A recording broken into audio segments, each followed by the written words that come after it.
Изчакваме министър.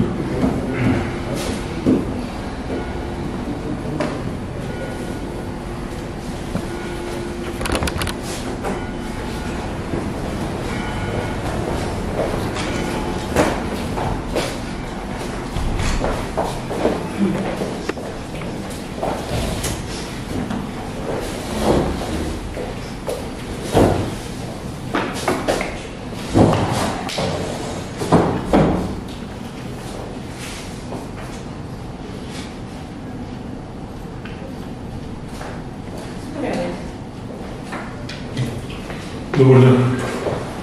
Казвам се Михаил Атанасов и съм заместник председател на Българско ловно-рибарски съюз. Решихме с колегите да ви представя първо адвокатът на Българско ловно-рибарски съюз господин Иван Демерджиев. До мен е колегата, който е председател на ловна дружинка Оряховица Слав Чославов и секретарят на Българско ловно-рибарски съюз Руслан Михайлов. В тази пресконференция реших след дълга процедура по събиране на документи и доказателства да сезираме чрез тази пресконференция медии, прокуратура, Министерство на вътрешните работи и други заинтересувани институции. Става въпрос за финансови нарушения на горските стопанства в Стара Загора, неспазване на закона, създаване на дружинка извън законите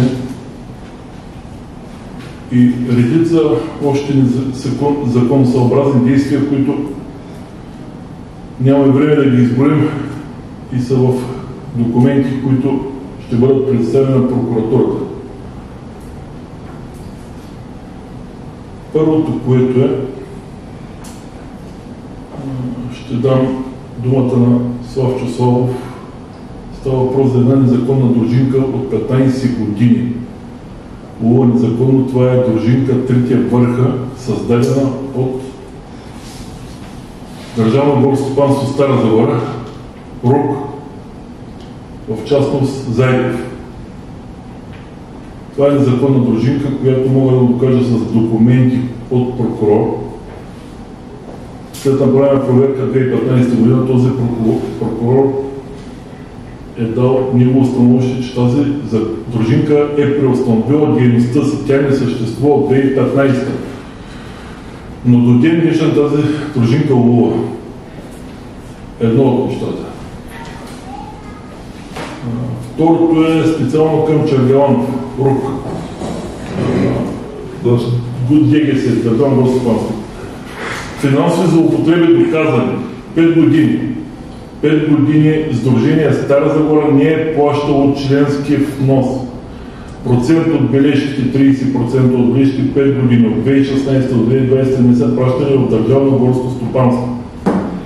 Ощетила е държавата с хиляди левове.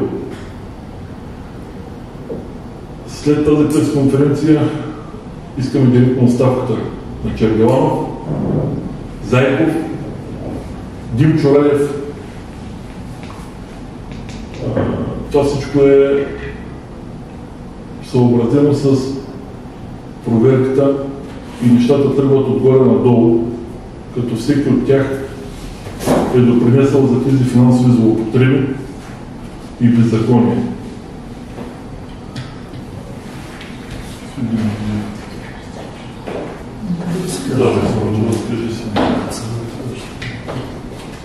Аз като потърпевш от изброените неща от заместник-председател на БДС, председател на дружинка, която благодарение на изградената схема от горската мафия, която така нарекахме още 2014 година и правихме предаване от телевизия СКАТ, тази горска мафия направи така, защото да се вземе ловно-стопанския ни район, да се предаде на Сдружение Стара Загора, което пък от своя страна го предостави на една незаконно създадена дружинка от горски служители, които са свързани иерархически и професионално помежду си, като контролен орган, да ловуват в този ловно-стопански район и при пребиваването си там в този ловно-стопански район ние започнахме да имаме големи проблеми. Съседните дружинки на тая дружинка, наречена Три върха. След като започнахме да реагираме, ние станахме неудобни и трябваше да намерят начин как да ме елиминират, да ме прогонят от там. И го направиха. Като съвместни действия от Държавно горско Стара Загора, РУК и Сдружение Стара Загора направиха така, защото чрез съдебната система вкараха на съда, съдиха за Сдружение Стара Загора и Горско стопанство Стара Загора.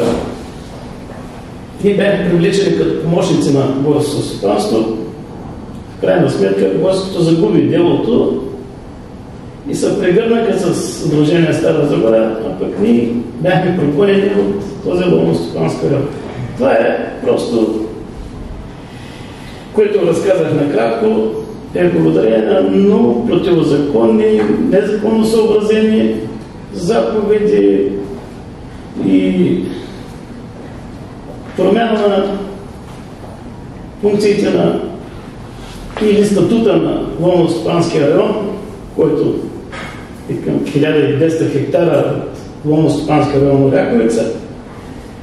В крайна сметка ние сме принудени да членуваме в друго сдружение, което наприе като редовни ловци. Това е, което мога да кажа за предавания сме. Много предавания имаме, много сме се обръщали към всички възможни институции в страната, сезирали сме ги, търсили сме помощ да се коригират нещата, да влезат в нормите на закона, но до ден днешен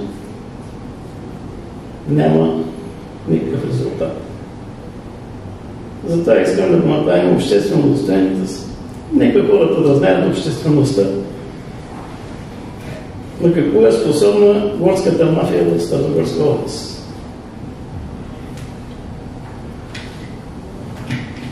Да започна с оттам, че аз съм председател на ловната дружинка по Революцията, което каза току-що. Да го обсъдим. Значи трябва да обобща това, което чухме току-що. На една територия, на която може да има само една ловна дружинка, и години наред е имало такава ловна дружинка с ловци, които поколение след поколение са участвали в нея, се създава втора, забележете, от служители на горските стопанства, които трябва да контролират този процес, без да има право да се създава втора дружинка на тази територия. Тя практически отнема територията от традиционните ловци, които поколение наред са ловили там. И въпреки, че в прокурорското постановление е прието, че тази новосъздадена дружинка е преустановила дейността си преди 10 години, тази дейност продължава и до днес. Конфликт на интереси, тези хора контролират себе си, изземвайки територия, която изходно принадлежи на едно населено място, има ловците там, и държавата бездейства При все, че е сигнализирано, както прокуратурата с този казус са представени всички необходими документи, така и министър на земеделието, който също не е взел отношение до момента и не е разрешил този въпрос. Един пример само ще бъдат дадени още за грубо погазване на закона, без да има никаква реакция от страна на компетентните институции, и това бездействие продължава. Така че крайно време е компетентните институции, визирам в случая прокуратурата, визирам министъра на земеделието, да вземат позиции и да кажат, толерирате ли това, което се случва, според тях съответства ли то на закона, и ако не съответства, ясно да заявят какви действия ще предприемат, защото това положение продължава повече от 10 години. Като започнахме с беззаконието, искам да сезирам обществото, както и компетентните органи, финансови злоупотреби от горско стопанство в симбиоза с Сдружение Стара Загора. Защо директорът на горско стопанство Иван Чергеланов не е взимал 5 години, не е събирал таксите от Сдружение Стара Загора? Какъв е бил повода? Какъв е бил повода 5 години? Ощетила е държавата. След нашата намеса и нашето разкритие за тези злоупотреби финансови, парите бяха занесени и приведени на куп за 5 години. Трябваше ли ние да намерим, че Иван Чергеланов или е умишлено това, което е направил, или просто той не може да контролира дейността, за която е назначен. Едно от двете неща е. Но какво е той от двете, той не заслужава и няма да бъде директор на Държавно горско стопанство, при условие, че това е пълна безстопанственост. Пълна безстопанственост, защото аз като един редови ловец открих това беззаконие, а той 5 години не можа. Второто, който си вдигне главата от нас, ловците, става мишена на Държавно горско стопанство и на Сдружение Стара Загора, които са симбиоза. И тези 15 години тази незаконна дружинка, Сдружение Стара Загора, издава разрешителни за лов и поддържа една незаконна дружинка. Евентуално, при един нещастен случай, защото ние сме хора с оръжие, кой ще поеме отговорността? Кой? Държавата ли? Министъра? Заместник министъра? Кой ще поеме отговорността? Няма кой. Това беззаконие трябва да престане и прокуратурата да обърне внимание. Когато открих, че Сдружение Стара Загора кара зърно лично на моята дружинка, пари, които са платени в банков път, доставя зърно с микробус тон и половина, по 5-6 тона зърно кара в моята дружинка. Аз реших, че това сдружение прави някакви финансови злоупотреби и се постарах и намерях собственика на микробуса, който е карал 5 тона зърно, 6 тона зърно по няколко курса и е платен от парите на дружинката. Оказва се, че този микробус 6 години преди да докара зърно, той е бракуван на вторични. Има се документ с собственика, че този документ е бракуван, този камен е бракуван и е даден на вторичния, е спрямо движение 6 години преди да докара зърното. След като аз си вдигна главата, станах мишена на горското, на сдружението, цяла дружинка прецедент в България, това е прецедент Стара Загора, цяла дружинка е изключена, изключиха на сдружение. А ние сме автентичните ловци на дружинка село Борилово. Аз съм един от основателите на тази дружинка и съм председател на тази дружинка. Изключени сме цялата дружинка, защото съм намерил финансови злоупотреби. Намерил съм финансови злоупотреби и сме изключени и районът ни е даден на други ловци, които нямат нищо общо с нашето село и с нашата дружинка. Уведомявам пак за сетен път компетентните институции. Чашата е пълна догоре. Още една капка. Само секунда да обобщим този случай.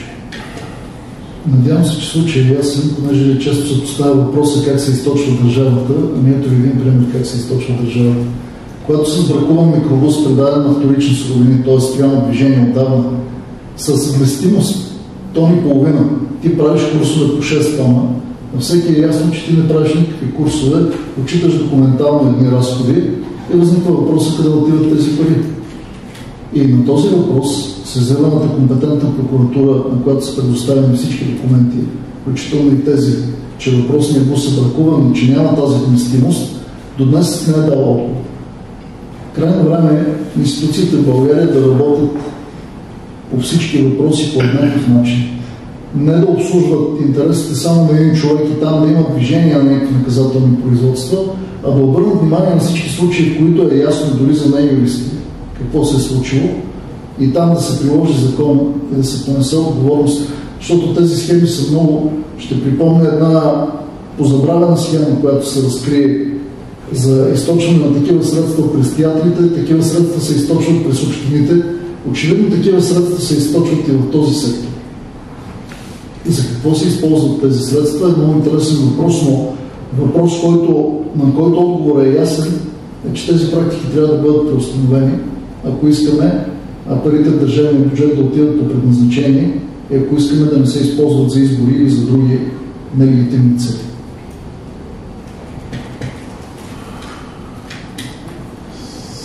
След като хванах тези финансови злоупотреби, реших, че нашата дружинка трябва да напусне това сдружение в Стара Загора и да се премести в друго сдружение. Подготвях си документи по закон, направих събрание на дружинката, присъстваха членовете, присъстваха и от БОРС господин Обачев. Всичко беше направено по закон. С тези документи първо отидох при Чергаланов в Стара Загора ДГС, защото той трябва да направи тази процедура, да прехвърля дружинката. След като прегледа документи Чергаланов, неговите думи бяха: виж какво, всичко е редовно, документи ви са изрядни, някой трябва да нареди. Директор на борството, процедура по закон, която трябва да свърши, каза, някой трябва да нареди. Това беше нищо, което до ден днешен не мога да променя. С тези документи отидах при заместник министъра Мирослав Маринов, който беше към този момент заместник министър на земеделие. Прегледа документите и ми направи становище, че всичко е изрядно и процедурата по преместването на дружинката трябва да започне. Няма пречка да не започне. Това го пише в становище. Никой не започна становището. Директорът на горството не предприе нищо. След това се срещнах с министъра на земеделието. Министърът на земеделието прегледа документите в министерството, удари по масата и каза: момчета, всичко е наред, проблемът е решен. Нищо не е решено до ден днешен. Просто остана едно ударение по масата въздух. Нищо не е решено на момента. Призоваваме институциите. Ние не сме във война с институциите. Ние просто искаме тези институции да започнат да работят. Защото пак се повтарям, чашата е пълна догоре, много малко трябва. Започваме да организираме протести, които до сега е нямало в България. След като започнем след август месец, ще се организират протести по ловните полета. Не знам, преди инцидент по време на лов с незаконни дружинки, кой ще носи отговорност? Да попитам. Зайков, Чергаланов, Димчо Радев.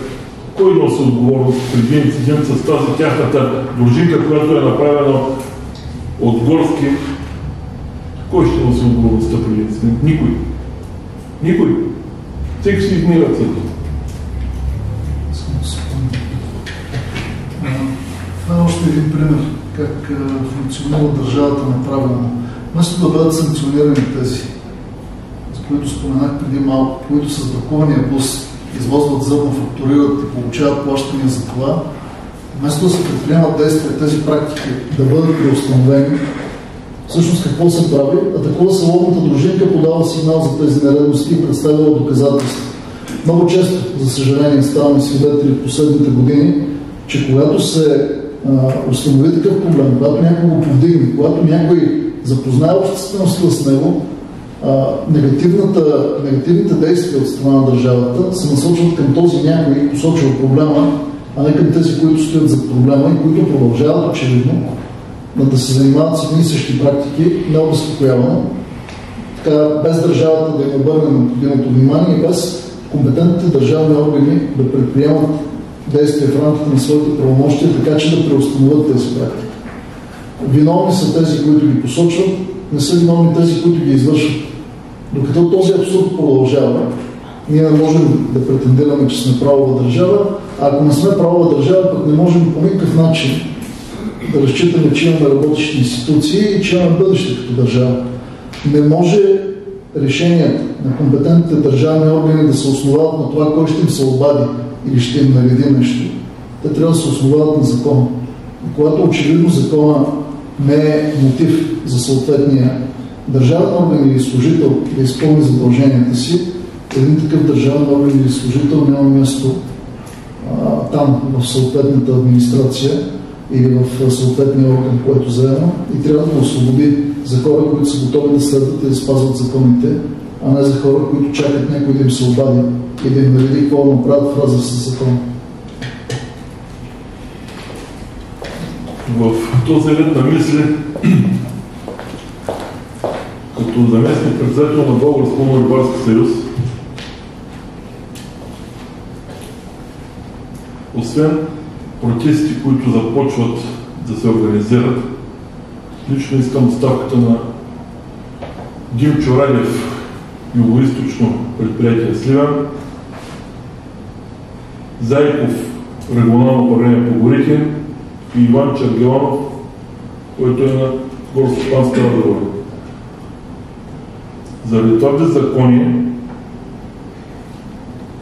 което се извършва по горите, и също да им обясня, че ние не сме предмети да не изключвате на разсела по други дружинки, които сме биоотпадъци. Тези хора от тук нататък ще видят голям отпор от наша страна. С всички законови мерки ние няма да спрем, сега започваме. Безстопанствеността, която е към регионалното управление по горите от Зайков и Чергеланов, те трябва да своят оставка.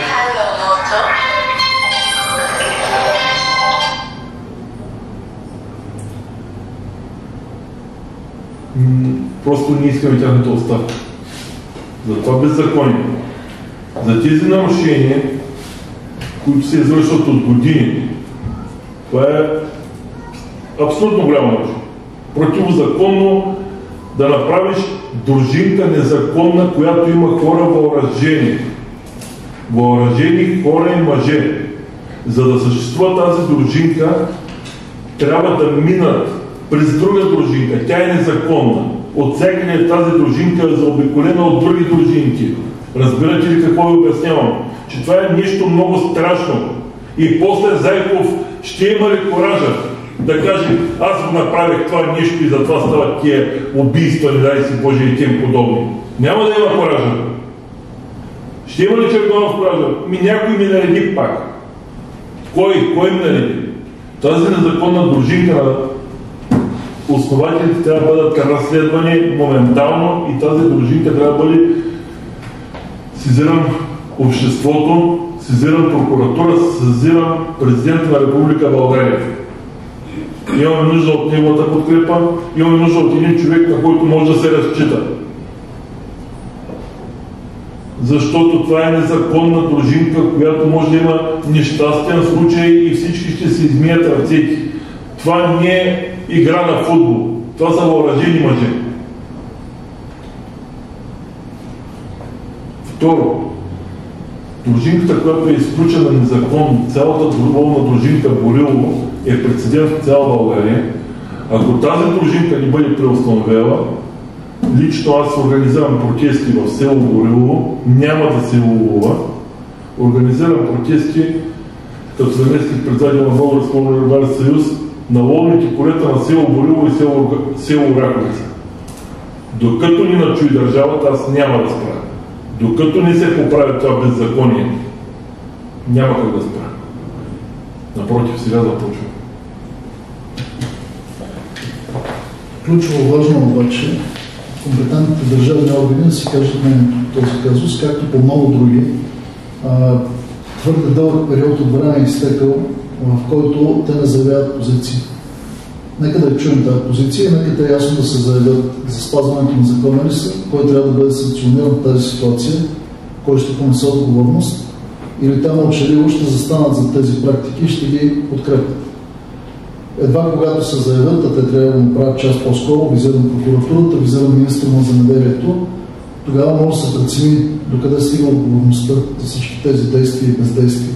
Дали те се простират до изброените тук хора, или те стигат до най-високите етажи от управлението на държавата, във всичките и власти, в сферата на изпълнителната, в сферата на съдебната и така нататък. Здравейте! Аз съм Руслан Михайлов, главен секретар на Национално сдружение Български ловно-рибарски съюз. Ние приехме дружинката при тези проблеми и наследихме, така да се каже, като национално сдружение, наследихме техните проблеми и аз много благодаря на господин Демерджиев, че изяснява детайлно и правно и юридически отделните факти, които сочат към много тежки нарушения. Като Български ловно-рибарски съюз, като национално сдружение, ние заставаме безпредусловно зад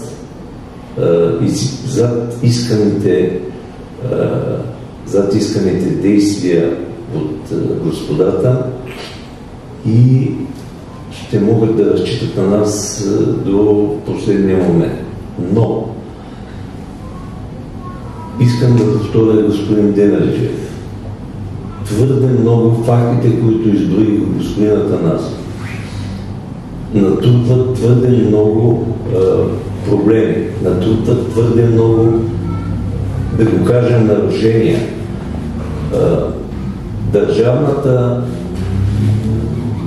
горска система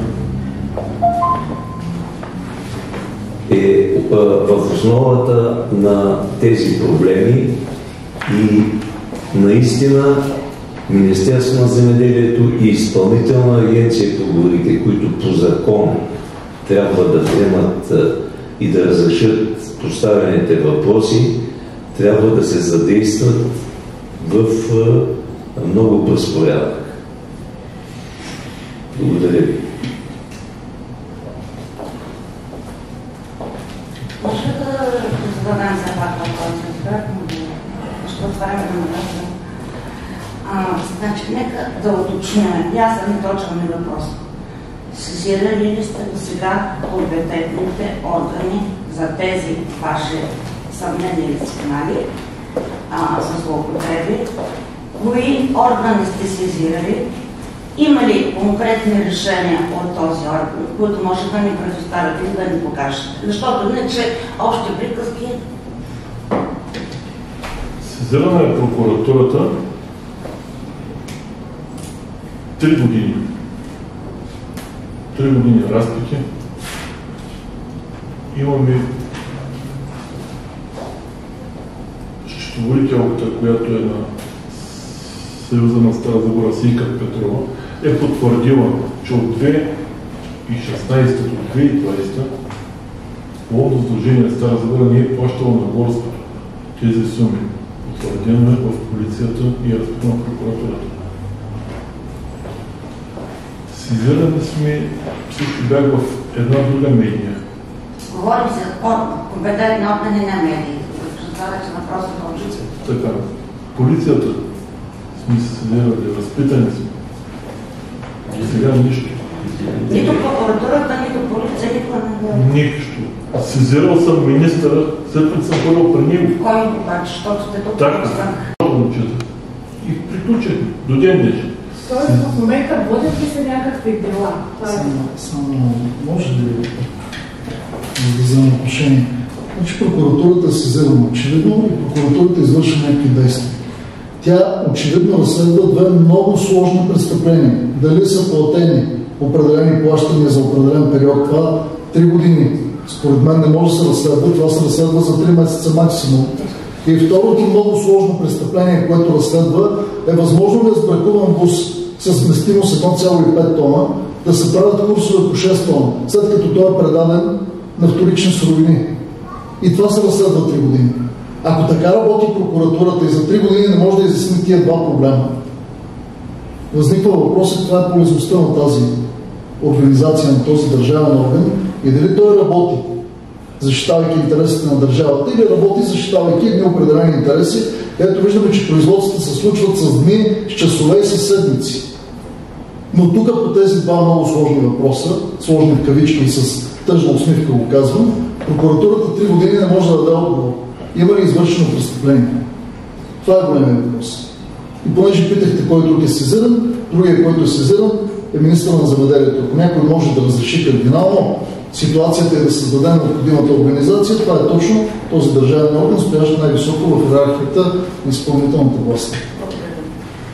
Аз може да питам за дружинката Борилово, какви бяха доводите да ви изключат от сдружението в Стара Загора и колко души сте и в каква дружинка всъщност искахте да кандидатствате и защо ви беше отказано? Сега ще го обясня.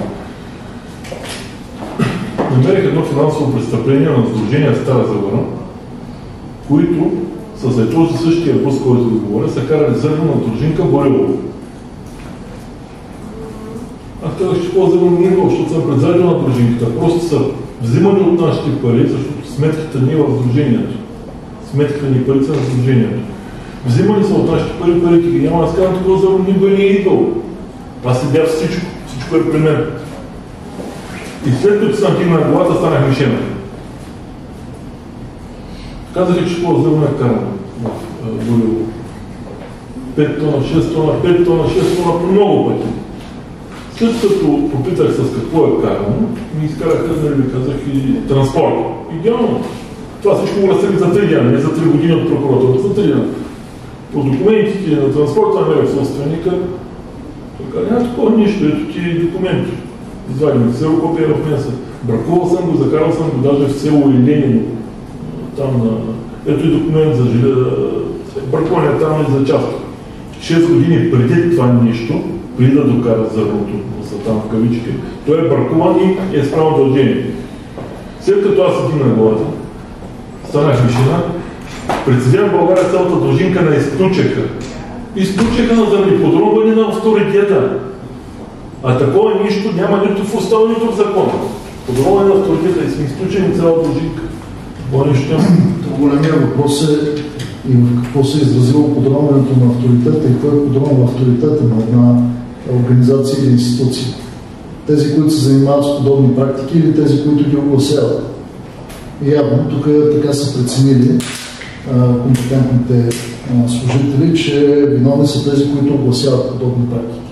До днес не сме чули, не сме разбрали тези, които стоят за тези практики да са издирани, да са привлечени към някаква отговорност, да са наказани за тези практики. Знаете, аз се занимавах преди години с подобен случай, мисля, че но така не стигна. Да. Значи тогава имахме информация, че не ставаше въпрос за автобус, за зърно, че дружинката е имала разрешение за обстрел на дивеч, официално разрешение, а е обстреляла друго животно, дива свиня. Да, и така не скандал. Да уточним това. Аз се занимавах с това случай, да, Само аз да кажа като юрист, че дружинката няма как да отстреля нещо. Ако има отстреляно животно, то се отстрелва от ловец и ако този ловец го отстрелява нерегламентирано, носи съответната отговорност. Няма как дружинката да отстреля... Но говорим за ловец за дружинката, не говорим за цялата. Ако един ловец е извършил нарушение, Той си понася съответните санкции, дали ще бъде наказателна отговорност, дали ще бъде административна отговорност. Но тук говорим за изключване на цяла дружинка. А защо не ви позволиха, не отговорите на този въпрос, да отидете в друга дружинка? Тъй като вие сте кандидати. Позволиха не по друга дружинка. Ние отиваме в друга дружинка. Но те не взимат ловно-стопански район. Разбирате ли? Много важен въпрос. Кой има правомощията да създава или да променя ловно-стопански район? Кой има правомощията по закон? Нека да допълним. Не е важно. Единствено министър на земеделието и храните. Той е човека, който с заповед определя района на коя дружинка. А директор на горското стопанство сключва конкретния, на основание на тази заповед, сключва конкретния договор за това ловно поле с... Добре, тогава министъра, след като е бил поменен ловно-рибарска район, какво е направил министъра в името на истината, в името на правото? Ми отделя по нас и казва, прави сте момчета, всичко окей. Бях при министъра за при този министър за първ път хората показват, тъй като той за първ път. Не сте ходили в Министерството на земеделието по този казус в предходни години. Ние за първ път ходих при министъра. Документите за познатия случай казах, вие сте в Кровци, няма проблем и всичко ще се реши и толкова. До ден днешен нищо не е решено. Аз последно може ли да обобщим финансовите злоупотреби, на каква сума възлизат, как е изчислено? Не мога да конкретизирам сумата, но доколкото знам, не е малка.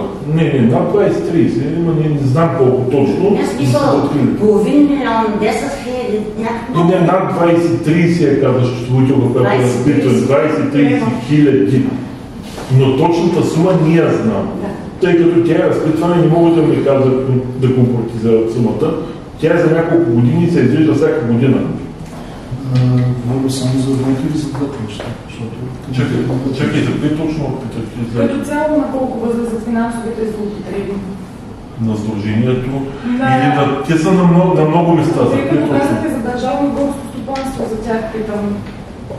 Казах, за държавно горско стопанство тя е разпитана, потвърдила 2016-2020 не е плащал, но точно сумата между 20 и 30 хиляди, така знам от хора, които са покрай ние. Вие казахте, че искате оставките на всички луки от Държавно горско стопанство тук към ловно-рибарското сдружение в Стара Загора. Имате ли претенции, тъй като казахте, че те също са замесени? Те са в една симбиоза. Точно за симбиозата между Сдружение Стара Загора, горско стопанство и РУК мога да кажа само няколко думи. Лично председателя на Сдружение Стара Загора Стефан Димитров ми заяви, след като сте трябвали повече от 10 години и не сте надавали протести срещу трите върха, защо сега не си сведете главите и да се правите? Ще възколите това, което нас колите, крайна сметка. Тоест, те заплашват. Категорично заплашват предварително да не се надигаш главата, защото ще бъдеш ликвидиран. Сега с няколко думи ще разберете. Тези всички, които са горското, Чергаланов, Димчо Радев, Чергаланов не е... Какъв е Димчо Радев? Знаете, двамата ги познават Чергаланов. Държавно предприятие. Димчо Радев питам каквато личност. Юго-источно Сливен. Всички те са в това сдружение. Те са членове на това сдружение. И когато една дружинка се махне от това сдружение, намаляват приходите и финансовите. Става просто само за парите, нищо повече. Затова, че те са в симбиоза, те са просто членове на това сдружение. И друго нещо, господин Девърджиев го спомена, аз за това не обърнах внимание, но е много важно. Става дума за конфликт на интереси. Става дума за нарушение на длъжностни лица. Значи, както чухте, едни хора, които имат компетенция по закона и правомощия, са членове на сдружение, което сдружение не допуска членовете му да го напускат. Такава форма правна в България няма.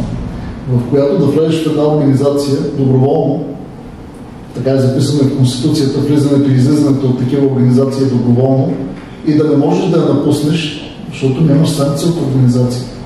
А когато вътре в тази организация се намират хора, които имат правомощия да контролират и да следват тези процеси, че нещата стават много изкривени. И сме свидетели, освен на нарушаване на закона, и на конфликт на интереси. Говорим за трите върха.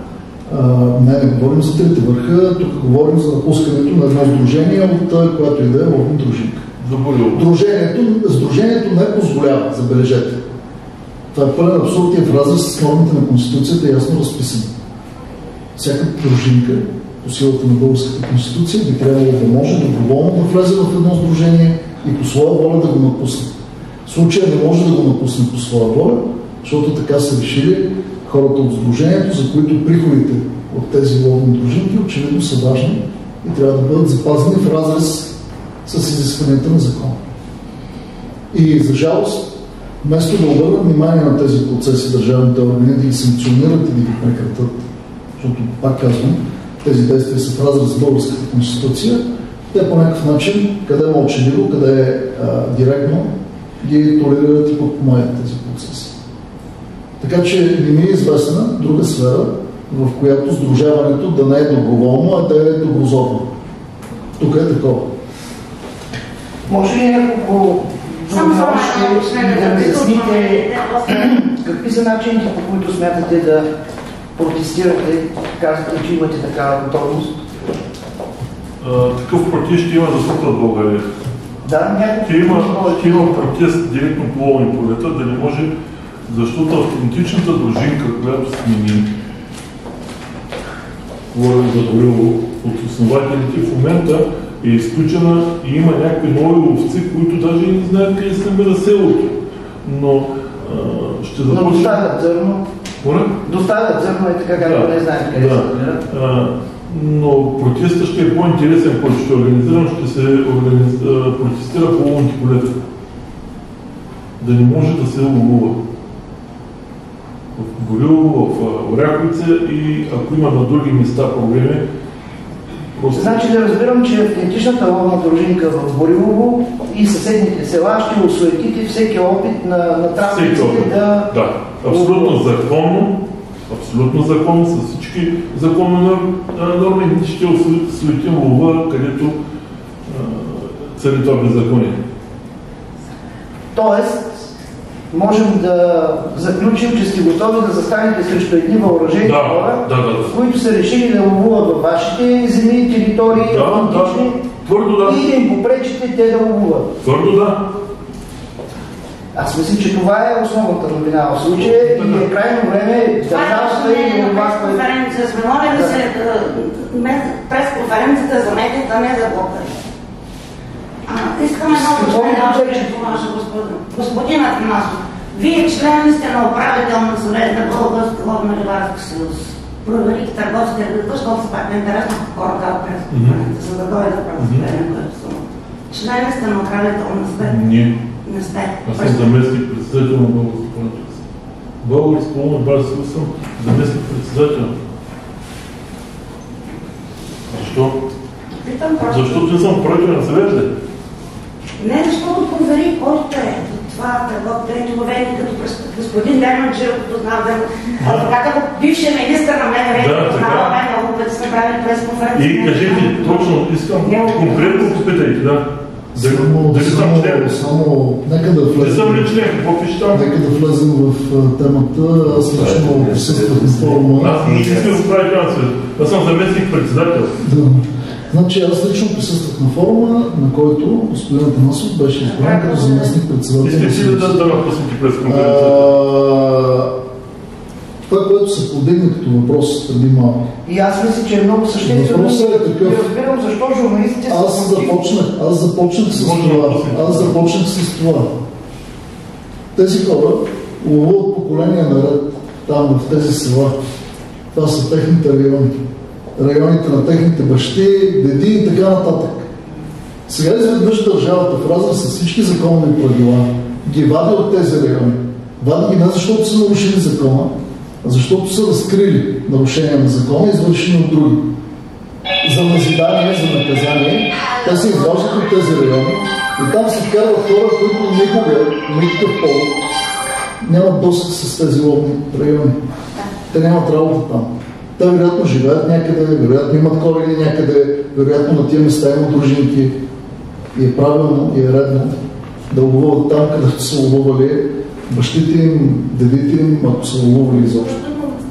В случая се оказва така, че тези, които разкриват закононарушенията, биват наказвани, като биват изземвани изходните ловни територии и биват раздавани на такива, които нямат нищо против да се кара зърно сбракувани микробуси или някои да си плащат, други да не си плащат, зависи кой е. Това, за съжаление, е тъжната картина, а още по-тъжна става картината, която от 10 години различни компетентни държавни органи не могат да намерят сили това нещо да го преустановят. И когато постоянно повтаряме, че сме държава членка на Европейския съюз, на всички трябва да е ясно, че ще станем държава членка на Европейския съюз, ако и когато върховенството на правото тук се установи на тази територия. Към днешна дата, за съжаление, аз от първо лице мога да го кажа като човек, участващ в тези процеси, впечатлението е точно обратното. Че ние сме далеч от състояние, в което да разчитаме, че закона е мерило за поведение и закона пази тези, които го спазват. Днес, за пореден път, станахте свидетели как закона не пази тези, които го спазват, закона бива погазван доста безобразно, за да бъде удобно на някой. И това не се решава на база на нормативните правила, а на база на това, кой ще ти се обади и какво ще ти каже да направиш. И още един въпрос, ако е възможно. Сега вие предприехте тази пресконференция, за да уведомите обществеността за това, което се е случило, но ми се иска преди онзи протест, който планирате за август, да очертаете просто какви други стъпки сте предвидели в вашата борба за установяване на някакви справедливост и противодействие на тия явно противоправни норми, които се случват. В смисъл следващи ли стъпки след тази пресконференция? Ако трябва да се създаде някаква хронология на очакваните събития, първото, което се очаква, е заместените държавни органи да дадат отговор на тези въпроси. Прокуратурата колко време трябва да завърши това разследване и да оповести в крайна сметка има ли извършено престъпление от кого по повод на сигналите във връзка с събраните доказателства. Министърът на земеделието да каже как гледа на тези въпроси и в крайна сметка каква е неговата позиция. И чак тогава, когато държавните органи заявят очакванията си това да стане възможно най-бързо. Те сроковете отдавна са изтекли. Както за разследване, така и за вземане на решение. Но все пак един последен. Разбира се, последният срок е един разумен срок. Тоест, разумен срок е много бързо да реагират едните и другите и да кажат каква е позицията. За да не сме изправени в ситуация, в която многократно се изправяме, как министри обещават да дадат становище. Тук визирам министър на вътрешните работи, към чиято дейност има така доста преки наблюдения. Той няколко пъти обещава на обществеността, че ще вземе становище по някои случаи и не доживяваме такова становище. Вероятно ще си отиде от този пост, преди да сме чули тези становища. Горещо се надявам в случая компетентната прокуратура и министъра на земеделието да вземат становище в много кратки срокове. Защото всички разумни срокове да го направят са изтекли отдавна. И няма как да се определят нови. Час по-скоро е разумният срок.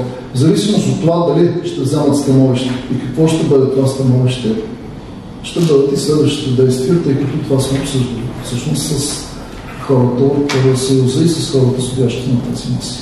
И един така уточняващ въпрос. За колко човека става въпрос във вашата дължинка, която е била изключена? Ориентировъчно, съвсем ориентировъчно. 16 човека. А съседни някакви села включени ли са в освен Борилово? Не. Само, че ние днес говорихме поне за две дружинки пострадали от такива действия. Значи, аз съм абсолютно убеден, че на територията на България това не са изолирани случаи, просто тези хора в случая са събрали смелост или доблест да разкрият това, което се случва и да се борят по някакъв начин с това. Значи може да се каже, че това е една снежна топка, нали, метафорично казано, което вие днес пущате по склона. Ами аз лично оставам с усещането, че снежна топка има по всички въпроси, защото гражданското общество разбира, че ако само не се бори по някакъв начин да защитава правата си, държавните органи често остават безучастни.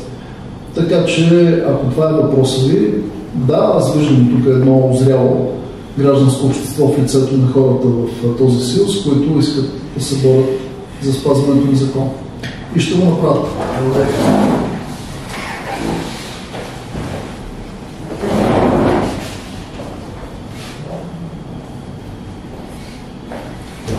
Благодаря.